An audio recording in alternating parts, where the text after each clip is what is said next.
many others in their life's journey. Graduated from statistics, she started her career in international cooperative, and she has served in 3 countries as an expat. And she also began coaching in ERIEC, which is a career council that helps newcomers find employment in Canada. Today, she has more than 500 hours of coaching experience. She helps her clients to locate themselves to align with their passion, purpose, and dreams. Welcome you, ma'am. Over to you. Thank you so much. Thank you, thank you. It's a great honor to be here today and to walk this journey with you all, beautiful souls. I am so grateful for having this opportunity to spend this 1 hour with all of you. It is not going to be like a formal talk that I will do all the talking. I'll try to keep it as interactive as possible. And for now, let me just quickly share the presentation that we are going to go through together.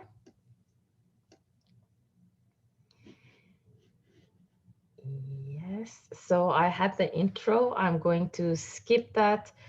Um, the only thing that I might add in here is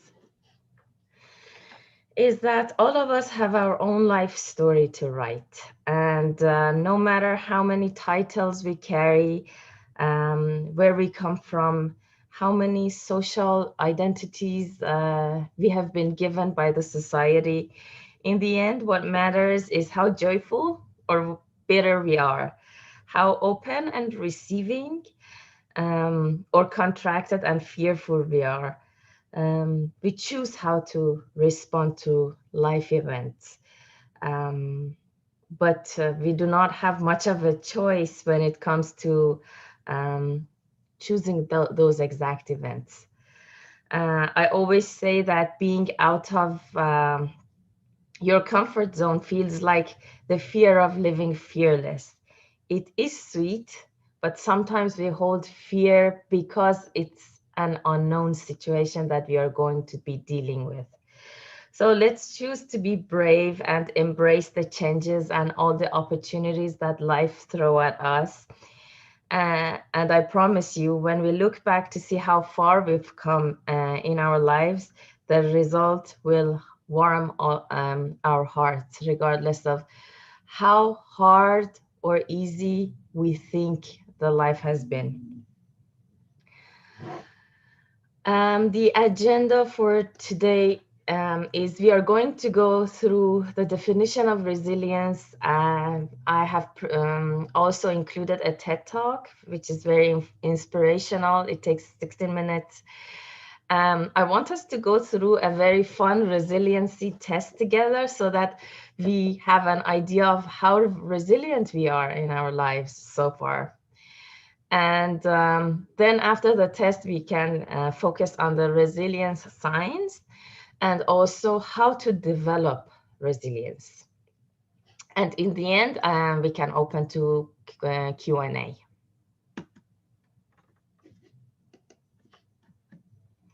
So let's start with the formal definition of resilience. This is the right off the Oxford and Webster dictionaries, and this is the classical way of defining what resilience is. So the capacity to recover quickly from difficulties, the ability of a substance or object to spring back, to bounce back into shape, which is elasticity, an ability to recover from or adjust easily to misfortune or change. This is what we get from dictionary if today with Google resilience.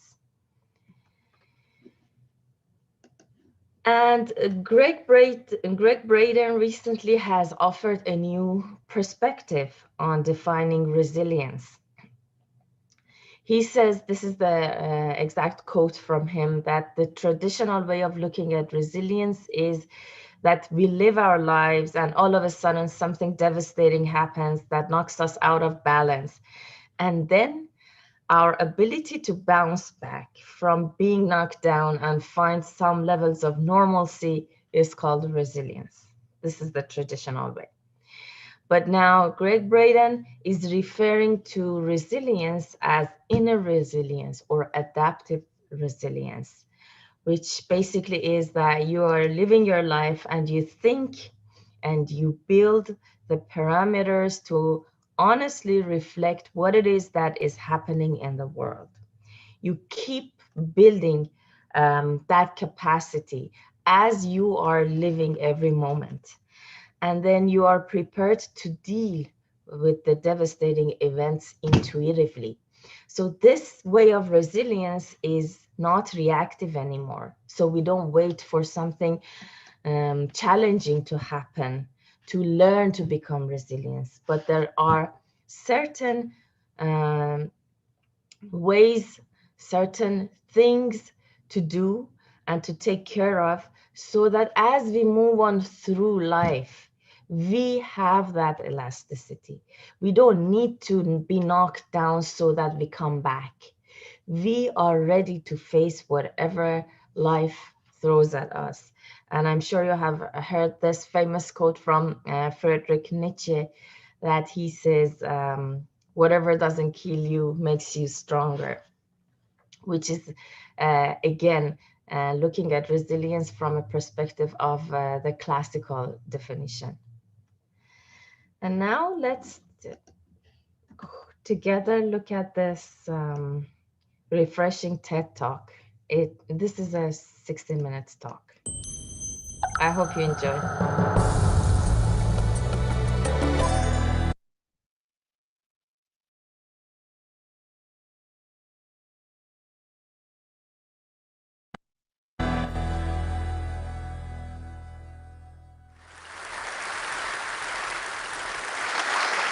So I'd like to start, if I may, by asking you some questions. If you've ever lost someone you truly love, ever had your heart broken, ever struggled through an acrimonious divorce, or been the victim of infidelity, please stand up. If standing up isn't accessible to you, you can put your hand up. Please stay standing and keep your hand up there.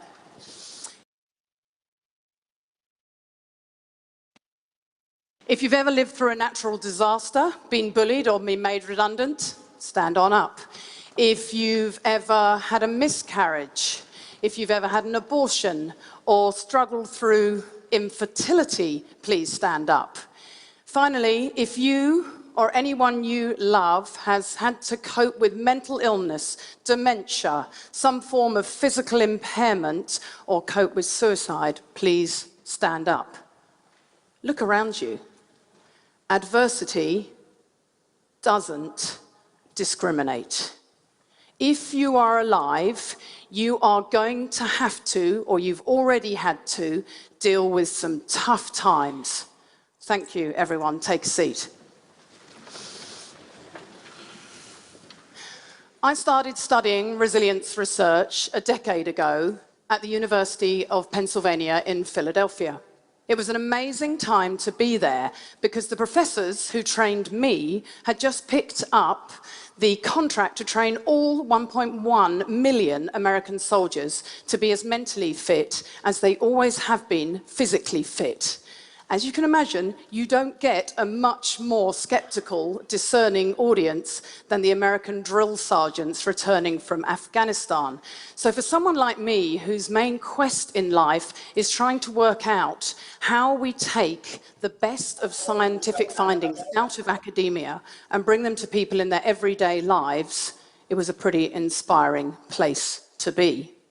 I finished my studies in America, and I returned home here to Christchurch to start my doctoral research. I'd just begun that study when the Christchurch earthquakes hit. So I put my research on hold and I started working with my home community to help them through that terrible post-quake period. I work with all sorts of organisations, from government departments to building companies and all sorts of community groups, teaching them the ways of thinking and acting that we know boost resilience. I thought that was my calling, my moment to put all of that research to good use. But sadly, I was wrong. For my own true test came in 2014 on Queen's birthday weekend. We and 2 other families had decided to go down to Lake Ohau and bike the Alps to Ocean. At the last minute, my beautiful 12-year-old daughter, Abby, decided to hop in the car with her best friend, Ella, also 12, and Ella's mum, Sally, a dear, dear friend of mine. On the way down, as they travelled through Rakaya on Thompson's track, a car sped through a stop sign, crashing into them and killing all 3 of them instantly. In the blink of an eye, I find myself flung to the other side of the equation, waking up with a whole new identity. Instead of being the resilience expert, suddenly I'm the grieving mother, waking up not knowing who I am, trying to wrap my head around unthinkable news, my world smashed to smithereens. Suddenly I'm the one on the end of all this expert advice, and I can tell you, I didn't like what I heard one little bit. In the days after Abby died, we were told we were now prime candidates for family estrangement, that we were likely to get divorced and we were at high risk of mental illness. Wow, I remember thinking, thanks for that. I thought my life was already pretty shit. Leaflets describe the 5 stages of grief: anger, bargaining, denial, depression, acceptance. Victim support arrived at our door and told us that we could expect to write off the next 5 years to grief. I know the leaflets and the resources meant well, but in all of that advice, they left us feeling like victims, totally overwhelmed by the journey ahead and powerless to exert any influence over our grieving whatsoever. I didn't need to be told how bad things were. Believe me, I already knew things were truly terrible. What I needed most was hope. I needed a journey through all that anguish, pain, and longing. Most of all, I wanted to be an active participant in my grief process. So I decided to turn my back on their advice and decided instead to conduct something of a self-experiment. I'd done the research, I had the tools. I wanted to know how useful they would be to me now in the face of such an enormous mountain to climb. Now, I have to confess at this point, I didn't really know that any of this was going to work. Parental bereavement is widely acknowledged as the hardest of losses to bear. But I can tell you now, 5 years on, what I already knew from the research, that you can rise up from adversity, that there are strategies that work, that it is utterly possible to make yourself think and act in certain ways that help you navigate tough times. There is a monumental body of research on how to do this stuff. Today, I'm just going to share with you 3 strategies. These are my go-to strategies that I relied upon and saved me in my darkest days. They're 3 strategies that underpin all of my work, and they're pretty readily available to us all. Anyone can learn them. You can learn them right here today. So number 1, resilient people get that shit happens. They know that suffering is part of life. This doesn't mean they actually welcome it in. They're not actually delusional. Just that when the tough times come, they seem to know that suffering is part of every human existence. And knowing this stops you from feeling discriminated against when the tough times come. Never once did I find myself thinking, why me? In fact, I remember thinking, why not me? Terrible things happen to you just like they do everybody else. That's your life now, time to sink or swim. The real tragedy is that not enough of us seem to know this any longer. We seem to live in an age where we're entitled to a perfect life, where shiny, happy photos on Instagram are the norm, when actually As you all demonstrated at the start of my talk, the very opposite is true. Number two, resilient people are really good at choosing carefully where they select their attention. They have a habit of realistically appraising situations and typically managing to focus on the things that they can change and somehow accept the things that they can't. This is a vital, learnable skill for resilience. As humans, we are really good at noticing threats and weaknesses. We are hardwired for that negative. We're really, really good at noticing them. Negative emotions stick to us like Velcro, whereas positive emotions and experiences seem to bounce off like Teflon. Being wired in this way is actually really good for us and served us well from an evolutionary perspective. So imagine for a moment I'm a cave woman and I'm coming out of my cave in the morning and there's a saber-toothed tiger on one side and a beautiful rainbow on the other.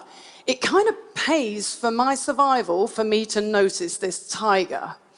The problem is, we now live in an era where we are constantly bombarded by threats all day long.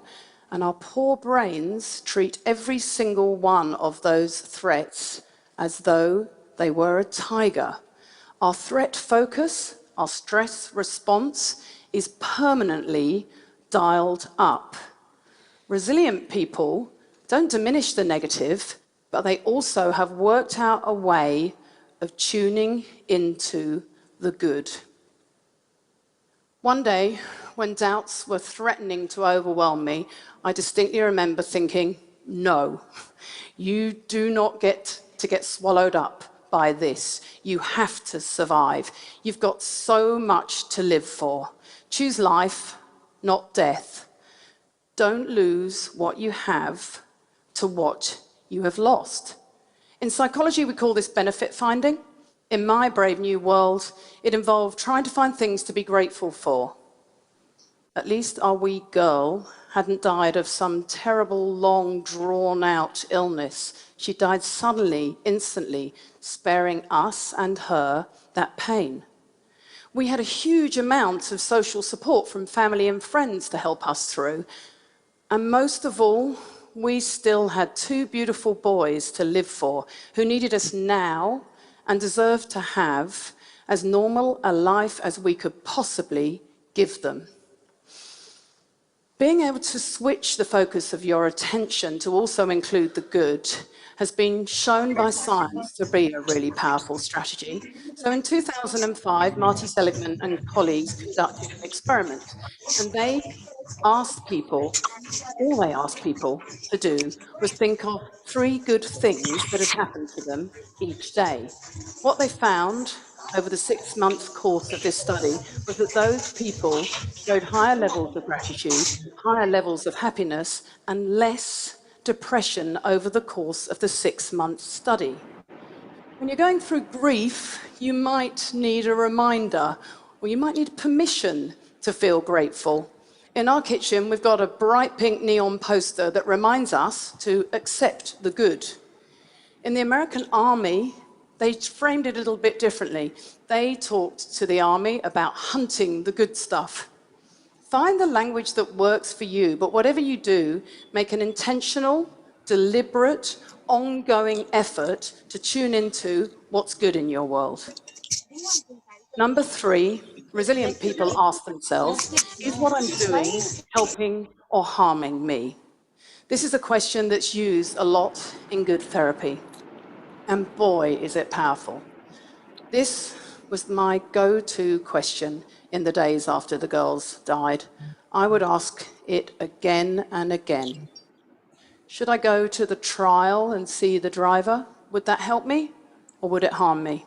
Well, that was a no-brainer for me. I chose to stay away. But Trevor, my husband, decided to meet with the driver at a later time. Late at night, I'd find myself sometimes poring over old photos of Abby, getting more and more upset. I'd ask myself, Really? Is this helping you or is it harming you? Put away the photos. Go to bed for the night. Be kind to yourself. This question can be applied to so many different contexts. Is the way I'm thinking and acting helping or harming you in your bid to get that promotion, to pass that exam, to recover from a heart attack? So many different ways. I write a lot about resilience, and over the years, this one strategy has prompted more positive feedback than any other. I get scores of letters and emails and things from all over the place of people saying what a huge impact it's had on their lives. Whether it is forgiving family, ancient transgressions, arguments from Christmases past, or whether it is just trawling through social media, whether it is asking yourself whether you really need that extra glass of wine, asking yourself whether what you're doing, the way you're thinking, the way you're acting is helping or harming you, puts you back in the driver's seat. It gives you some control over your decision making. 3 strategies, pretty simple. They're readily available to us all, anytime, anywhere. They don't require rocket science. Resilience isn't some fixed trait. It's not elusive that some people have and some people don't. It actually requires very ordinary processes, just a willingness to give them a go. I think we all have moments in life where our life path splits and the journey we thought we were going down takes some terrible, veers off to some terrible direction that we never anticipated and we certainly didn't want. It happened to me. It was awful beyond imagining.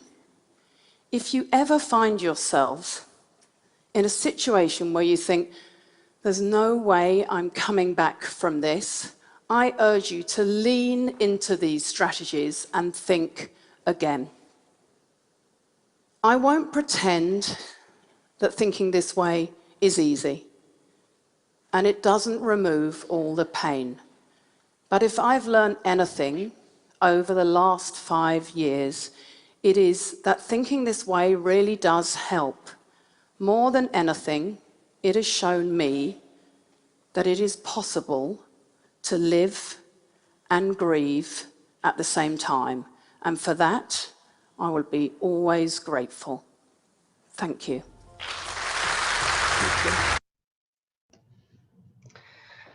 I myself am going through a very devastating phase in my life, and watching this TED Talk almost saved me. So I was in 2 months ago, I was in a place that Lucy was just explaining, when there's that moment that you are about to lose everything you have to death. So I was there 2 months ago, and watching this TED Talk almost saved me, and that's why I decided to share it with you today. So just briefly to summarize the 3 strategies she mentioned for highly resilient people is that resilient people understand that life can be tough at times, and devastating events happen in life. Resilient people are good at choosing where they put their attention. It's always so tempting when something challenging is happening to us to put the focus where that challenge is. But one of the best strategies is to zone out, zoom out, and divert the focus. And the third one is that the resilient people ask themselves at any point in time, it shouldn't be during tough times necessarily, that is what I'm doing at this very moment helping me or harming me? So it's time to get pen and paper ready. We are going to go through a resiliency test together. This resiliency test has been put together by Dr. Al Siebert, the author of The Resiliency Advantage and the Survivor Personality. We are going to go through 20 questions together. So what I will do is that I will read the statement to you, and then you can rate it between 1 and 5. So 1 shows that you have little resilience you have developed little resilience in that specific scenario, and number 5 means the opposite, very strong. What you need to do is that to just grade each question between 1 and 5. We have 20 questions, and in the end we will sum up all the ratings and we will come up to a number between 20 and 100. So Eve, I am going to do it with you as well. If you are ready, let's do it together. So number 1, in a crisis or chaotic situation, I calm myself and focus on taking useful actions. Is this what you do? If that is what you do, give yourself a higher score depending on how strong you are in that. And if it's the opposite is true, you can rate yourself on a lower end of the scale.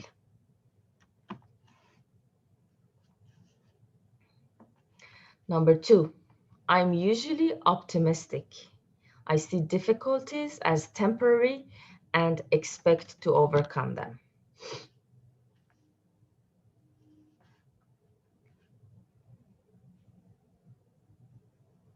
Number 3,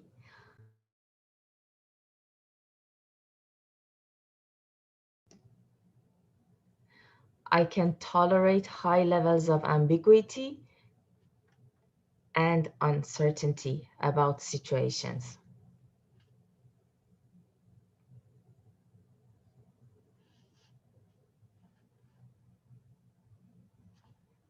Number 4, I adapt quickly to new developments. I'm good at bouncing back from difficulties.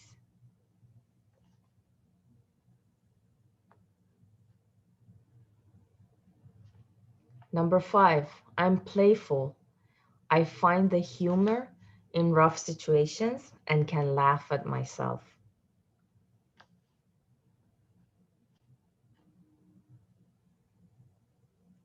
Number 6, I'm able to recover emotionally from losses and setbacks.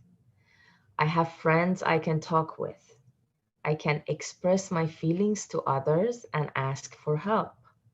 Feelings of anger, loss, and discouragement don't last long for me.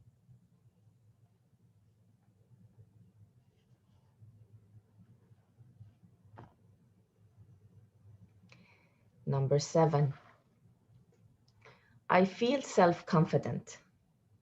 I appreciate myself and have a healthy concept of who I am.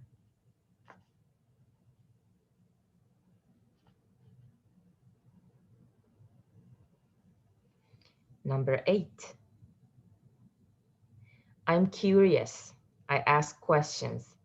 I want to know how things work. I like to try new ways of doing things.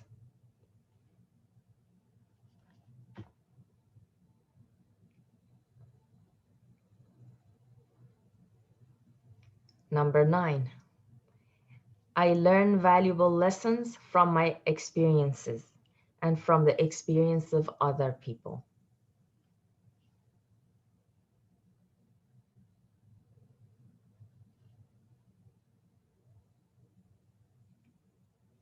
Ten, I'm good at solving problems.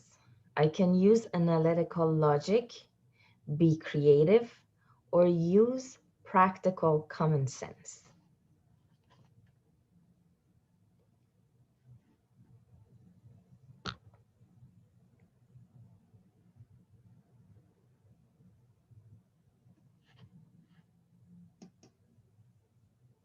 11, in a crisis or chaotic situation, I calm myself and focus on taking usual actions.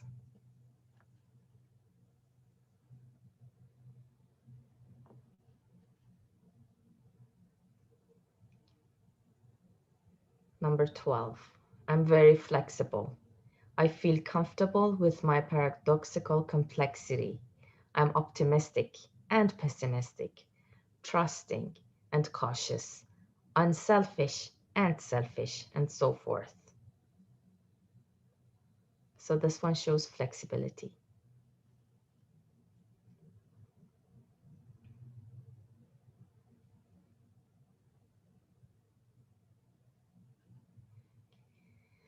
"13, I'm always myself, but I've noticed that I'm different in different situations."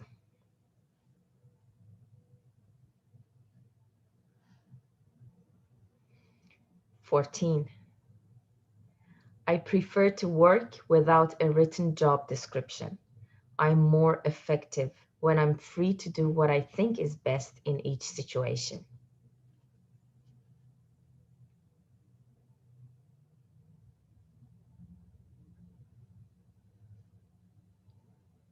15, I read people well and I trust my intuition.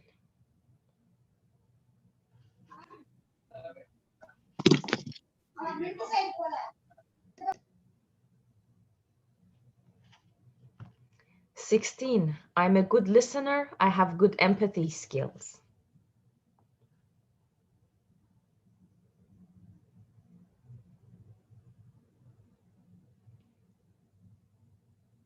17, I'm non-judgmental about others and adapt to people's different personality styles.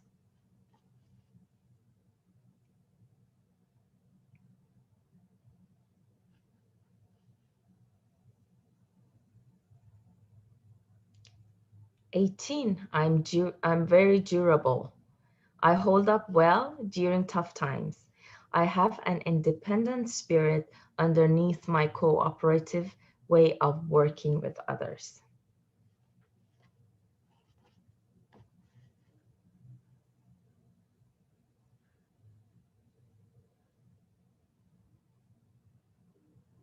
19, I've been made stronger and better by difficult experiences.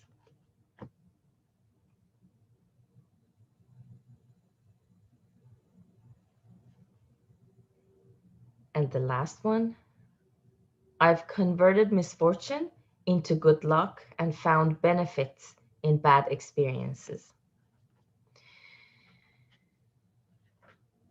Now, sum up all the ratings that you gave yourself in these 20 questions. Let's spend few minutes doing that.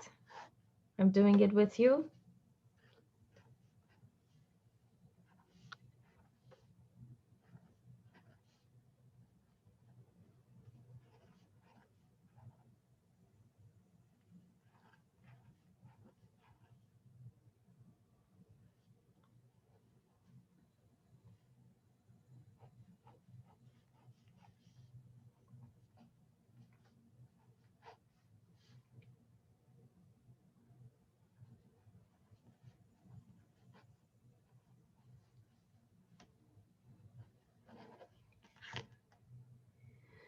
Okay, I am done, but I'll give you a few more seconds before we move on to the results.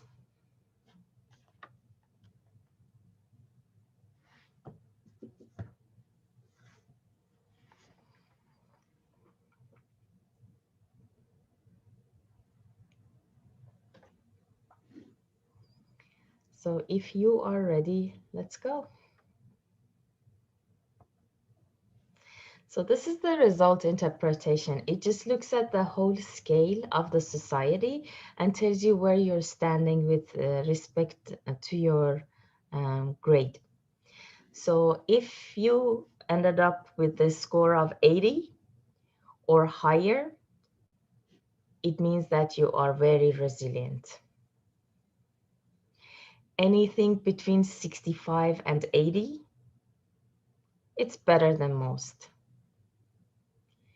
50 to 65, it is slow but adequate.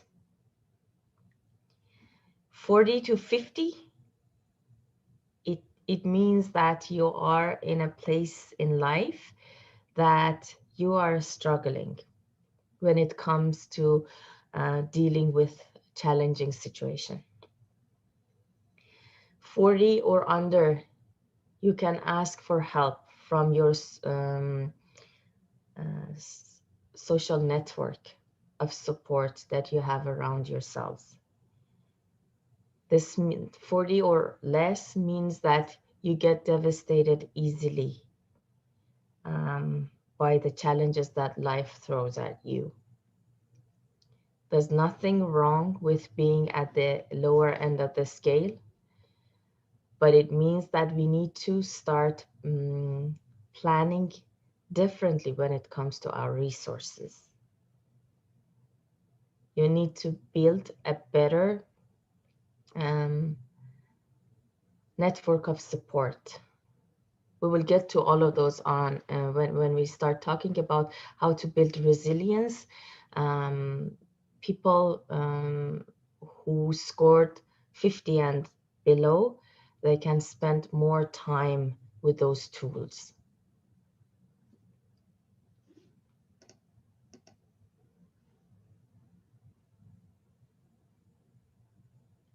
So it would be great if you're up for it, if you like it, just go ahead and share some of your numbers in the chat.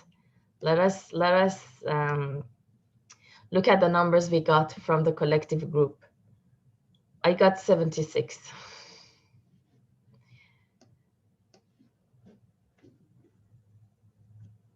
So go ahead and share your score.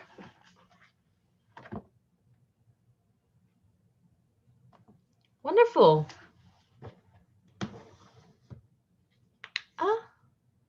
Oh my God, we got 83. Nice. Oh, wow. Wow. We are dealing with a good group of resilient people. Wonderful. I see 60, 68, 69, 50, 83, 76, 80. Wow. 68. This is wonderful.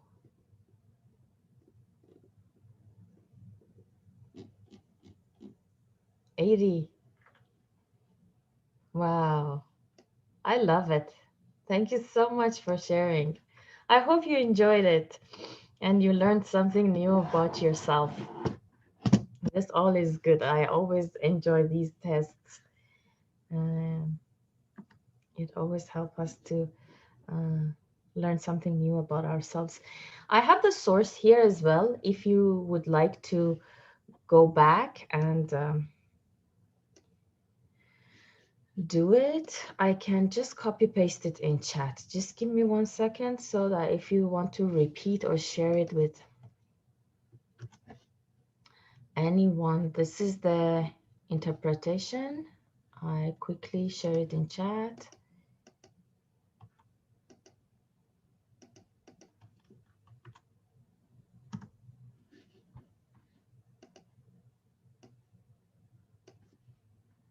And then this is the test. So you can just do the test and the system will score you. So I shared both the test and how to interpret the test results in the chat. Whoever is interested, you can just pick it up and do it again after the talk is over. All right, so let's look at highly resilient people's qualities. Who are these people who would end up at the higher end of the spectrum? Highly resilient people are playful with a childlike curiosity. This is regardless of how life treats us. This is regardless of how events and devastating, challenging, some people call it negative, events unfold in our lives. Resilient people constantly learn from experience instead of judging the experience, instead of falling victim to the experience. They adapt quickly by zooming out, by disengaging from the event. They are mentally and emotionally flexible. Resilient people have good friendships and loving relationships. I'm sure you have always heard these quotes when they talk about surrounding yourselves with positive um, and encouraging people. That's why we need those people in our lives to inspire us, to help us stand up whenever we are stuck down in the mud. Resilient people express feelings honestly without the fear of being judged. They expect things to work out well. They are optimistic. They read others with empathy. Because of all the challenges that they have gone through, they remember their days of sadness, their days of grief. And therefore, when it comes to others, they are strong. They can stand strong for them. They can support those who need their helps. They use intuition and creative hunches. Resilient people defend themselves well. It doesn't mean they are defensive at all situations, but when the time comes, they defend themselves with confidence, without getting emotional about it or without getting life events personal. They have perseverance in all endeavors, and they get better and better every decade. So, what are the best ways to build resilience? Nurture and strengthen yourself physically, emotionally, and mentally. We always hear these advice, but there's a reason why we keep hearing them. They really work. Study and learn about yourself. So there are certain physical mental strategies that you can have, such as move, exercise, do the breath work. You have the if you have the best knowledge base when it comes to pranayamas. Every nation learns from you. Just go to all those texts, read it, practice it, do it. Um, I do two types of breath work during my days. In the morning, I do the faster one.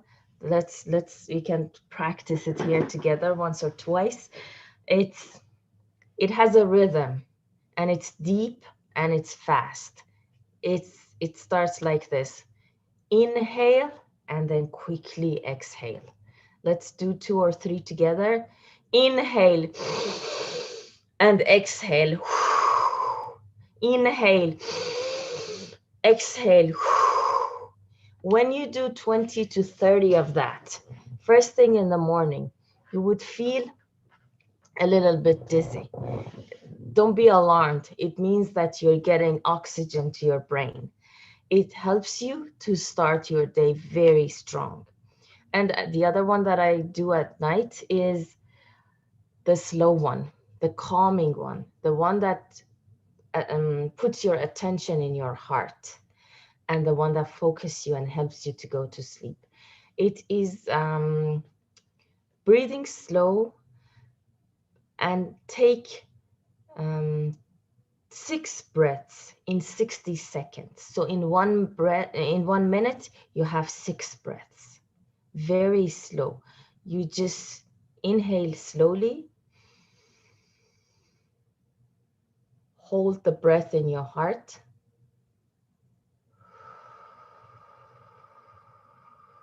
exhale slowly. Inhale, hold, exhale, end to end, 10 seconds. So breath work really helps because it resets the um, autonomic nervous system. It helps you think sharper. It helps you be quicker. When you keep doing it over a span of long period of time, you practice it every day. Um, it changes your attitude, it changes your life, it changes your physiology. It helps a lot with the vagal nerve. Take cold showers and salt baths. The result is phenomenal. All of these things are not something that you get a result after doing it once or twice, but when they turn into your lifestyle habits, they make miracles. Then when you compare yourself to the norm of the society, you will see where you stand. It increases your mental and physical resilience. And now let's focus on mental and emotional resilience. Develop problem solving skills. I'm sure that you are busy doing it right now at school. So, but even when you got graduated, keep doing this. Do puzzles. There are many exercises that by Googling them easily, they are fun and interesting and exciting. And you can dedicate 5 minutes of your day doing it. Instead of spending all of our time these days on social media, let's break them into 5 minutes, 5 minutes intervals. That breath takes less than 5 minutes a day. And also, incorporate some problem solving learnings in your daily schedule. Learn something new every day. Set a firm intention for doing that. When was the last time you did something new for the first time? If you can, just type it in the chat. Answer this question. When was the last time you did something for the first time that you can remember?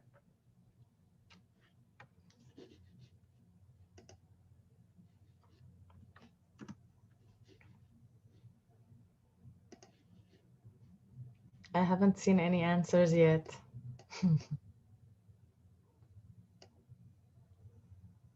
Great, yesterday. For me, it was yesterday too. I started reading a new book. What else? Who else? The last time that you did something new for the first time, it shouldn't be something complicated. It shouldn't be something grand. It shouldn't be like I did skydiving yesterday. It should be something small, something that you had never experienced before. Wonderful, today. What else?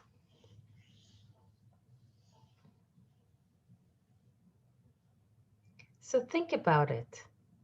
Incorporate learning something new today. Thank you. Learn something new every day. Or it shouldn't necessarily be academic learning. Do something new every day. Learn from experience. Practice daily gratitude. We also saw in the TED Talk that how important it is to focus on what we have rather than focusing on lack and what we don't have. Focus on what you have, not what other people have. Journal to track your thoughts and emotions. I can't tell you how important and how life-changing this experience can be. Dedicate 5 to 10 minutes every morning when you wake up, first thing in the morning, write down your thoughts and emotions. If you manage to start your day on a positive note, nothing can go wrong during your day. No matter what challenge comes your way, you will deal with it gracefully. I just give you an example about this. I always thought I am a very positive person. I came across this Excel file with 110 emotions. I could at that time I couldn't even name more than 5 of my own emotions. I never knew we had that many variations of emotions.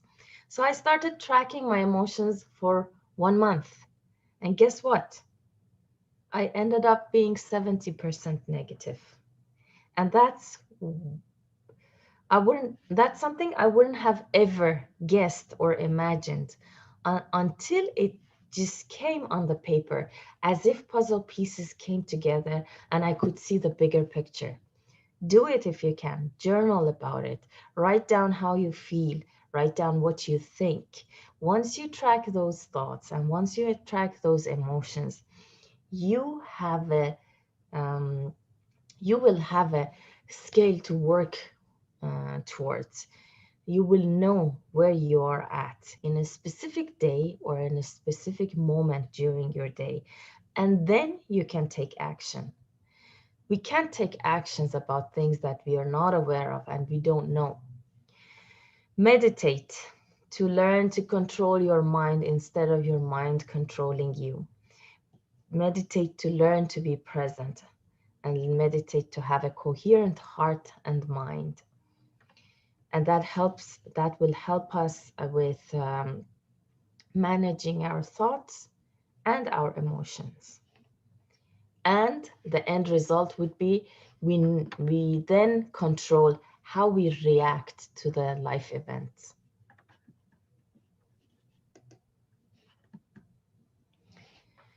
Find a sense of purpose. Establish short and long-term goals at all times. Help others and try to give back to society.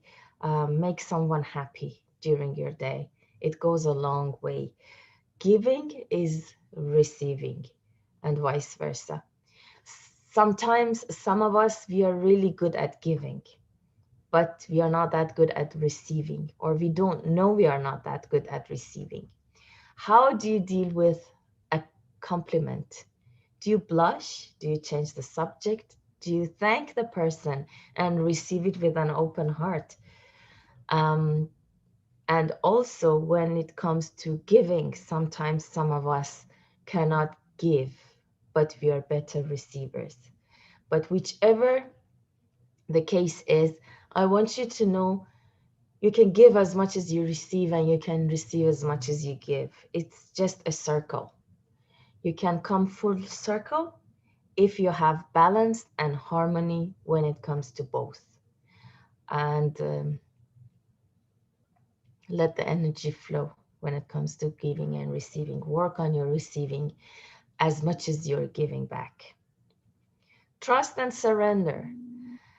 Embrace change. Be optimistic and see the best in every situation. When something is happening and we are in the middle of it, we don't have the capacity to view it from above, to zoom out quickly and see where we are standing. When time goes by and when we reflect, then we know what we learned. Then we know how stronger we became as a result of that experience and that event. So let us not be quick to judge when something is happening. Believe in your abilities and develop a very strong social and support network. Surround yourself with people who want you to be successful. Surround yourself with people who push you forward to learn better, to become stronger. And also, needless to say, positive people change your life significantly for the better. And this is a quick reflection given the existing circumstances.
And I also wanted to add,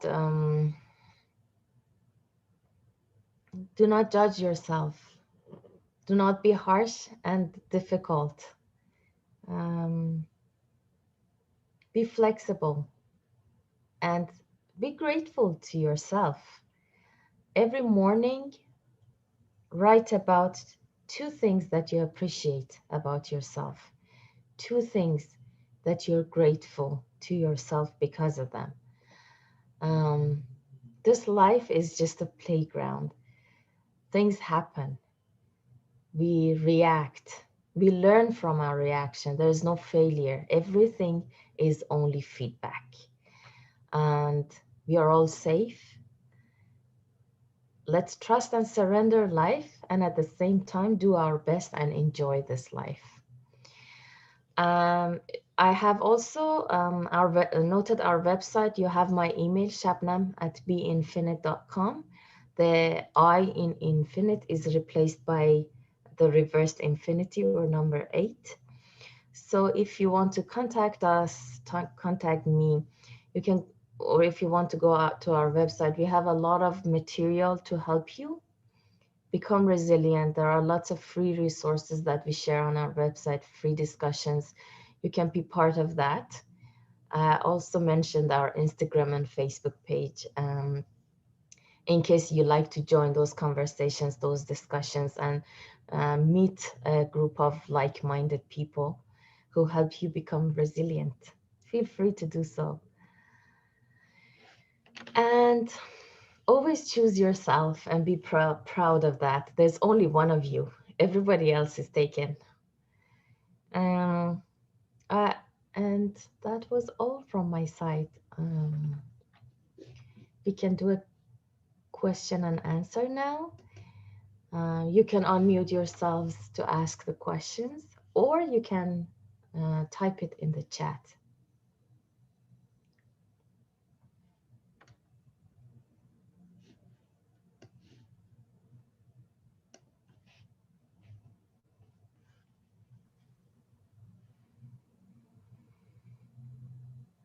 Girls, please ask if there's any question.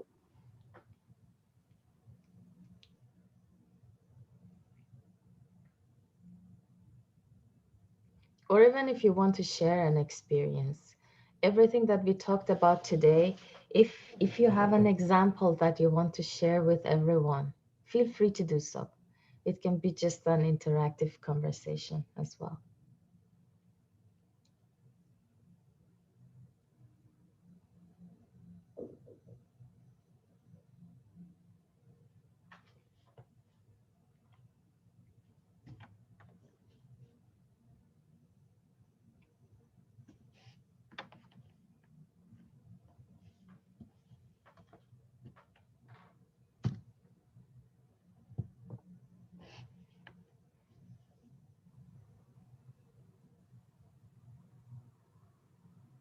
Neha?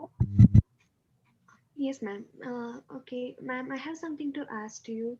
So, when we were talking of emotions and tracking our emotions, so most often, emotions of people around us we modify according to their emotions, and emotions are also interdependent, like in a home environment.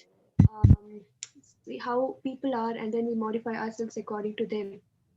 So, but I think when you told that it is important to modify our own emotions before we look around us.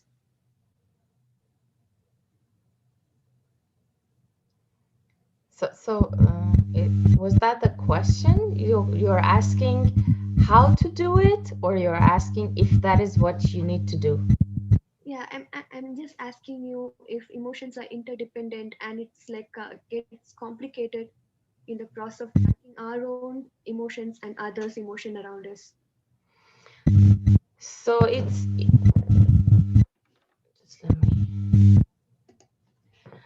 It is at the beginning when we start learning about ourselves, when we start tracking, it is not easy to step back and look at it as it is happening. So both our thoughts and our emotions, the way the society has trained us, we have become addicted to them. It has turned into a circle that our thoughts induce our emotions and vice versa. And because we have our focus on our internal world majority of the time, we are driven by our environment, which is not how we are designed as human beings. So by practicing all of those techniques, by building the resilience, by doing the exercises on a daily basis, you will reach a point that you choose how to feel without having dependency on our mothers, our sisters, our fathers, our life partners, our teachers, or anybody who comes along during our day. So the right way of doing it is having no dependency on an outer environment. An event or a person does not necessarily have the right or have the power to dictate to us how to feel. We feel down or up based on what happens around us only because we give our power, our personal power away to those events or to those people. So if you claim your own power, if you stand in your power, if you practice long enough to build the emotional and mental resiliency, then your outer environment will never impact you emotionally or even mentally.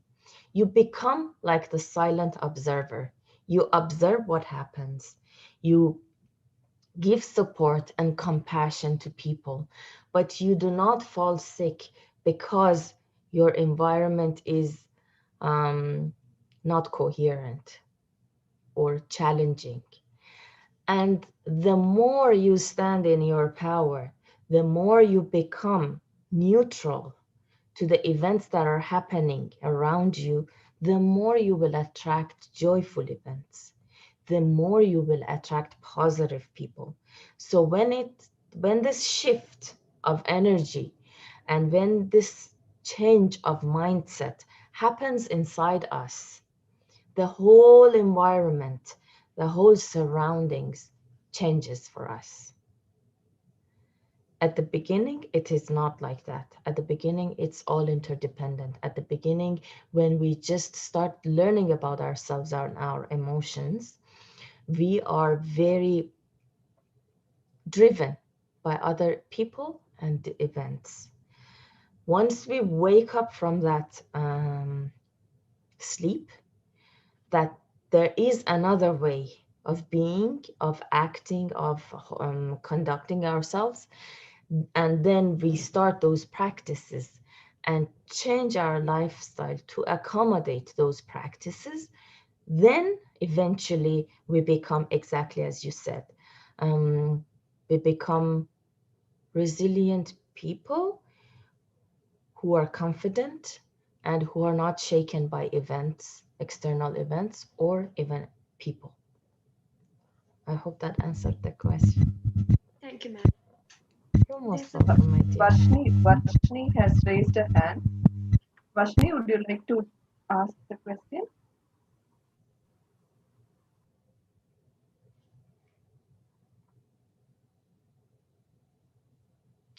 There is one question in the chat. Being a resilient person, expressing our honest views on a particular subject brings a lot of hatred and people judge quickly. What are your views on this?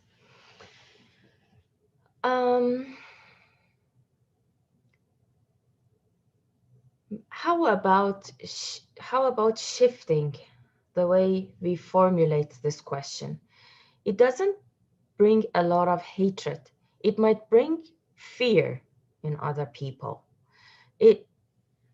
Resilient people do not really care how people judge them. They have no fear of judgment.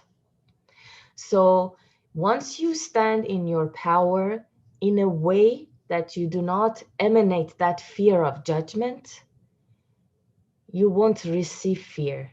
What we give is what we receive, and what we receive is what we give if we don't control it.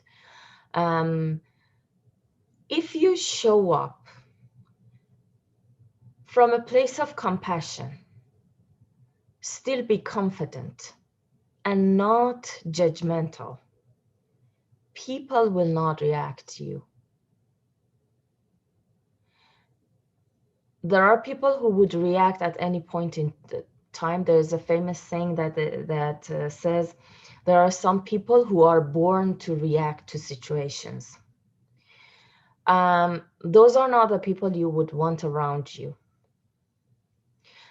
And if you become this resilient, confident person who does not judge people and comes from a place of compassion, you will start attracting those people around you. Or the better thing is that you will change those people into positive people. Those people who you think would give you hatred, they will change their attitude. When we show up as opinionated people, and when we speak from a place of ego and not from our heart, if we do not have compassion, that is an opportunity to attract fear. So this is something that I am working on right now. I have in the past, I have had occasions where I overwhelm people. There are many different opinions about that. Some people think that it is okay for people to be overwhelmed around you. It is not you, it is them and their fear. That's one way of thinking. The other way of thinking is that there's something at flaw in me that I make other people overwhelmed. There's another way of thinking that you shouldn't focus on how people react. You just need to focus on your mission and the message you've got to deliver. So you choose which one of these scenarios suits you. But I assure you that once you have started this journey of being this resilient person and you're testing and you're seeing how people reacting to you, you will experience all of these three different scenarios.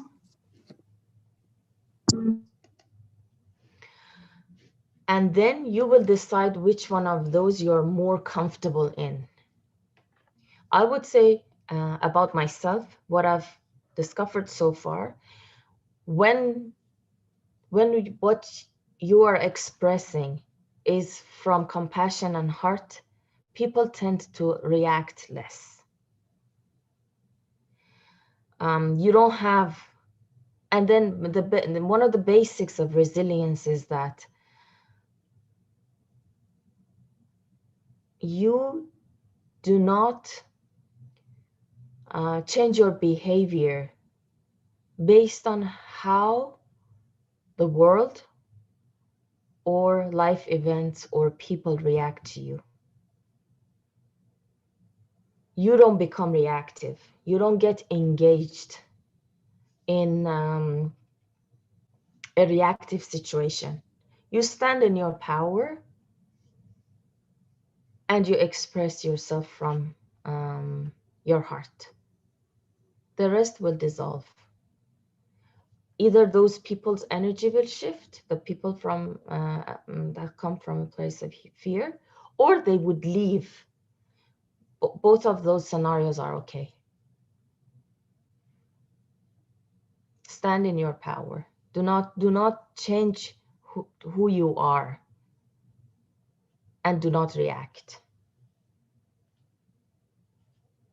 I hope that answers the question. Thank you, ma'am. Um, You're most welcome.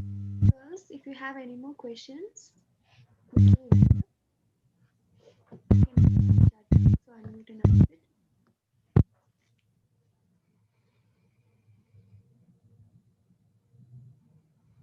These are all wonderful questions. Thank you for asking.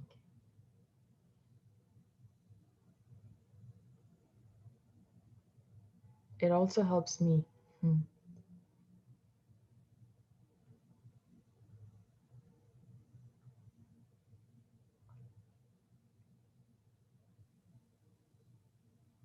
Thank you, ma'am, for being with.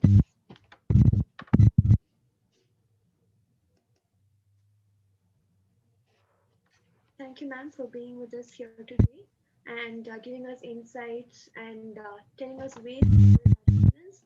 And I think it was really worth being here today. The task was really helpful because understanding the present state of being gives us more confidence to build up from there on. So I felt that part was very helpful for me personally, and I hope that everyone felt it very useful. And this session will help us to build a resilience, and we'll keep on trying to build a resilience for a better days to come. Thank you so much, ma'am. Thank you so much, my dear. Thanks, everyone. It was a pleasure to be here with you and share this 1 hour with all of you. I'm so grateful for the opportunity. Thank you. Thank you very much, Shabnam. We are also very happy and pleased to have you with us. And it was a very lively and interactive session that we had today.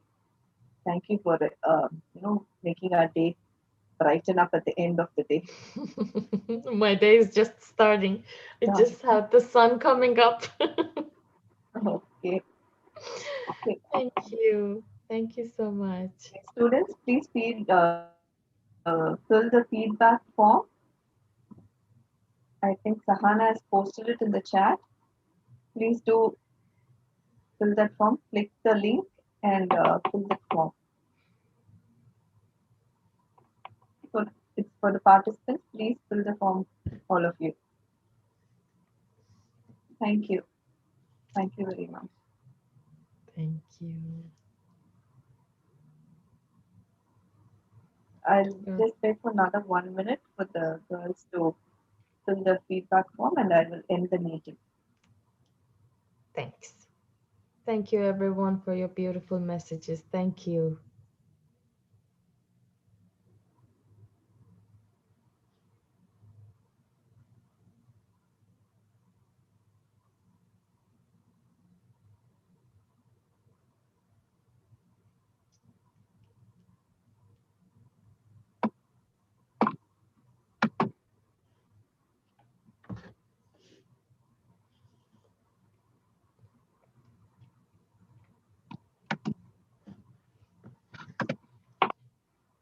Okay, posted the link. Those who have not yet filled, please click the link and fill the feedback form.